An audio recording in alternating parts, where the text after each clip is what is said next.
Kembali lagi di Cahaya Hati Indonesia. Ini tema yang saya sangat amat nanti-nantikan nih ya.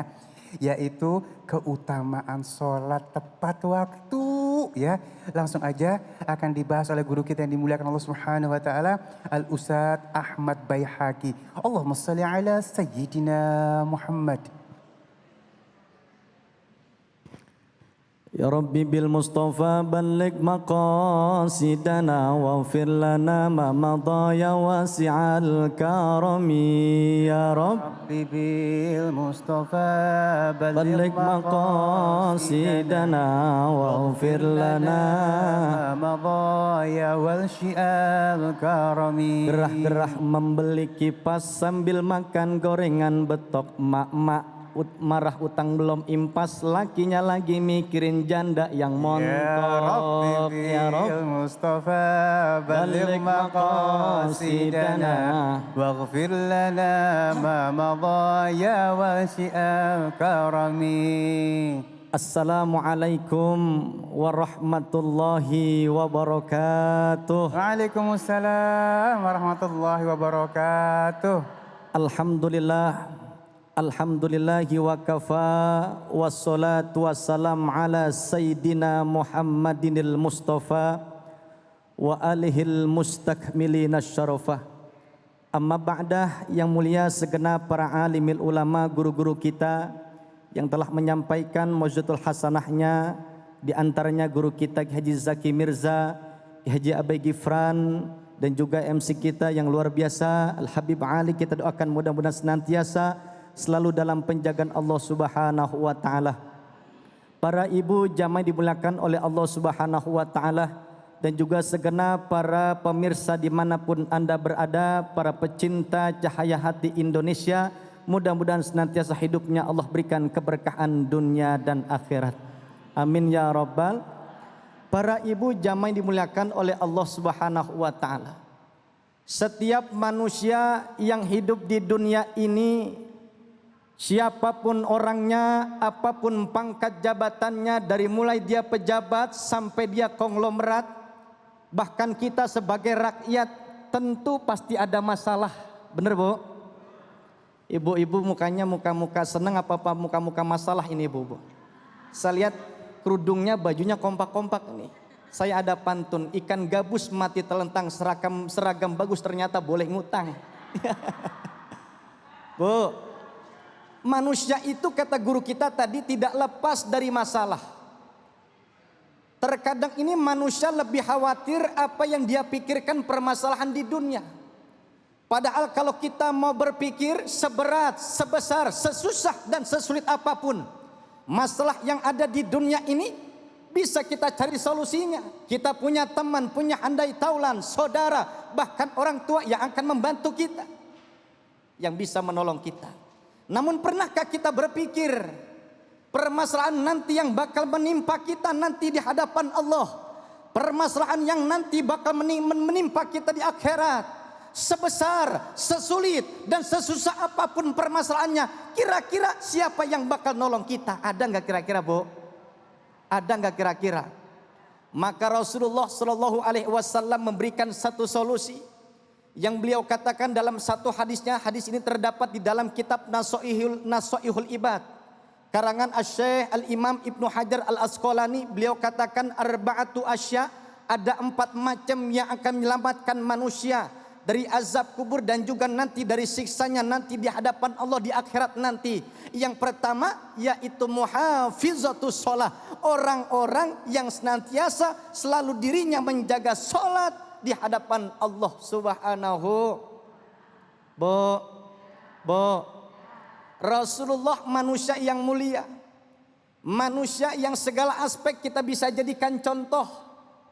Kata Allah dalam Al-Quran, laqad kana lakum fi rasulillahi uswatun hasanah.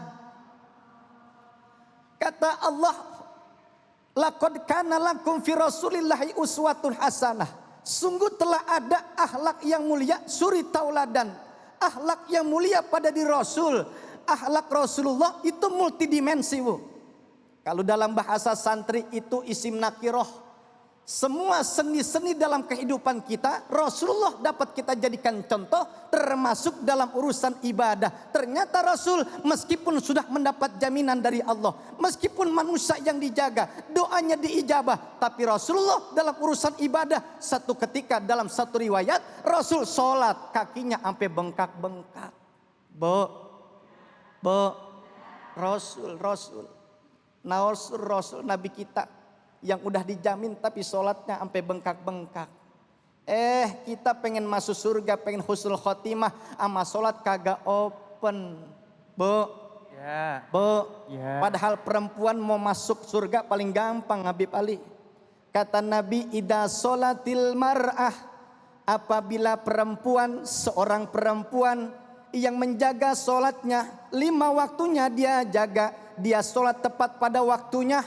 Kata Nabi, wa hafizat farjaha wa ata'at zaujaha, dan juga dia jaga kehormatannya, dan juga dia nur sama suami, wa shamat syahraha, dan juga dia puasa di bulan Ramadan, maka kata Nabi jaminannya dakhalal jannah, masuk surganya Allah Subhanahu wa taala.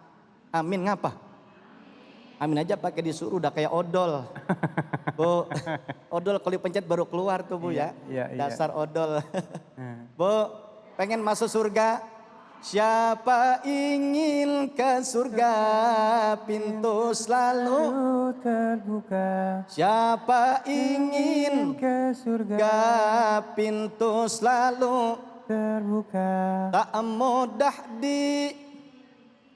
hanya seorang diri, carilah pintu surga dengan amal. Alhamdulillah. Ayo jaga sholat. Ternyata sholat itu bisa menjadi penolong buat kita. Bahkan dalam satu hadisnya kafaratun. Ternyata sholat yang kita laksanakan itu ternyata menjadi penyebab dosa-dosa kita diampuni oleh Allah. Ibu sholat johor, masuk sholat asar masuk sholat maghrib. Ternyata di antara sholat-sholat itulah dosa-dosa kita diampuni oleh Allah Subhanahu wa taala. Maka orang yang menjaga sholatnya, orang yang senantiasa tepat pada waktunya dia ibadah, maka jaminannya surganya Allah Subhanahu wa taala. Bu, ibu-ibu pasukan Avatar apa pasukan tepat waktu nih? Tepat waktu. Tepat waktu ya? Insya Allah. Jangan jadi pasukan Avatar apa-apa. Ntar malam Jumat waktunya ngaji, habis sholat maghrib dia baca Yasin, Bismillahirrahmanirrahim, Yasin. Kelar Yasin masuk sholat Isya. Begitu waktu kumandang sudah azan, hayyala sholat.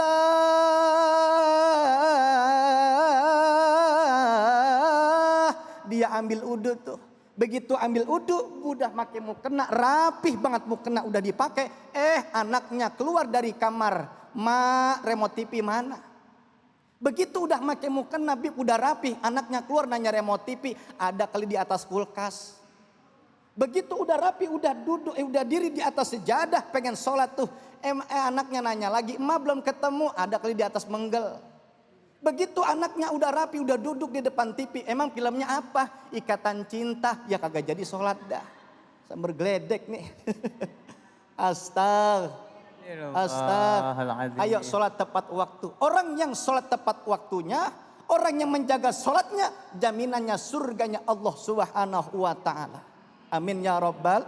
Sebab orang yang sholatnya tuh, yang dia jaga tepat pada waktunya, tanda-tanda orang yang takut kepada Allah. Tanda-tanda orang yang takwa kepada Allah, Bu. Orang yang takwa kepada Allah, orang yang takut kepada Allah, bahkan jaminannya bukan hanya surga, tapi di dunia juga bakal Allah berikan kebahagiaan. Kata Allah, wa may yattaqillaha yaj'al lahu makhraja wa yarzuqhu min haitsu la yahtasib. Maka nanti bakal Allah berikan rezeki dari tempat yang tak terduga-duga. Amin ya Rabbal. Ayo perbaiki sholatmu, maka nanti akan Allah perbaiki hidupmu. Semoga manfaat. Assalamualaikum warahmatullahi wabarakatuh. Waalaikumsalam warahmatullahi wabarakatuh. Masya Allah guruku. Ada yang mengibaratkan katanya. Kalau misalnya ibadahnya entar Allah juga ngentar-ngentarin kita. Katanya gitu, bener ya guru ya? Betul. Giliran minta apa, antar aja katanya. Itu bisa gitu gak sih guru? Betul. Betul ya? Jadi begini Habibana. Kalau kita memprioritaskan Allah tuh, bakal Allah kita prioritasin. Begitu kan kira-kira Bu ya? Benar. Ibu pengen jadi orang nomor 1 tuh di kantor. Maka ibu kudu nurut tuh sama majikan. Benar guru. Maka ibu kudu nurut tuh sama kepala kantor. Kalau ibu pengen jadi orang nomor 1, kudu nurut sama kepala kantor. Begitu juga Allah bakal memenuhi apa yang jadi kebutuhan kita kalau kita mendahulukan perintah Allah. Dahulukan perintah Allah, maka bakal Allah cukupkan kebutuhan kita di dunia. Kira-kira kan begitu, insya Allah.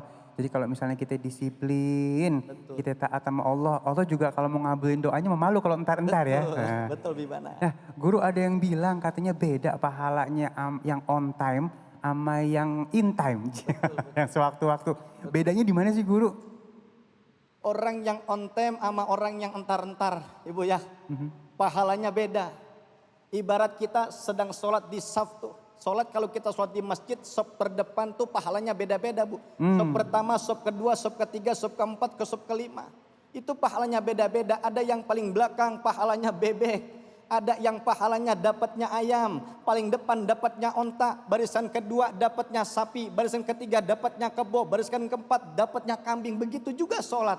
Orang yang entar-entar pahalanya juga dientar-entarin.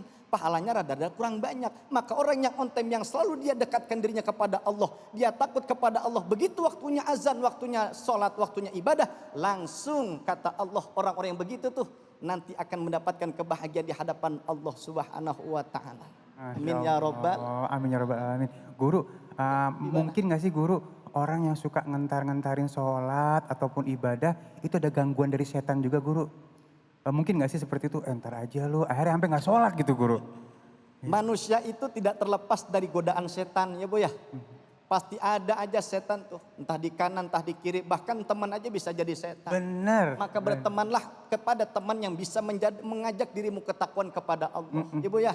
Maka bagaimana caranya supaya setan itu terhindar dari kita, supaya kita jauh dari setan, dekatkan diri kita kepada Allah Subhanahu wa ta'ala. Masya Allah, guru terima kasih ilmunya. Sama-sama ya. Bibana. Udah yuk sekarang kita sholatnya harus on time, jangan in time, tepat waktu.